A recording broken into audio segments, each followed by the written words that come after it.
अरे गम गम गम के हो बेटी पापा जी के आंगना।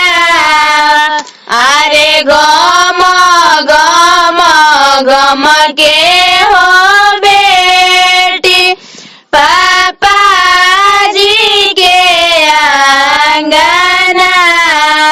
अरे एक दिन हो जइबू हो बेटी कवन दुल्हायल बेला।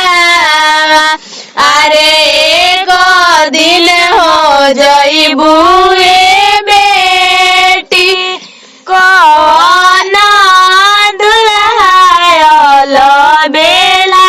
अरे छूटी जई है आहो ए बेटी पापा जी के आंगना।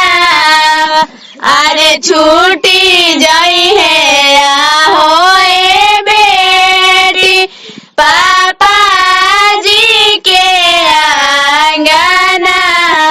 अरे गम गम गम के हो बेटी चाचा जी के आंगना। अरे गम गम गम के हो बेटी चाचा जी के आंगना। एक दिन आई है हो बेटी कवन दुल्हायल बेला। अरे एक दिन आई है हो बेटी कवन दुल्हायल बेला। अरे बीचे गलिया मारसल लगाई है होई जइबू सपना। अरे बीचे गलिया मारसल लगाई है होई जइबू सपना। अरे पावा बए जनिया हो बेटी गले में मोहर हो माला।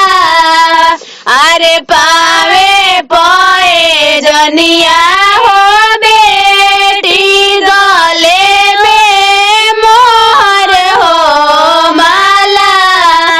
अरे ठुमुकी चलेलू हो बेटी पापा जी के हो जंगी।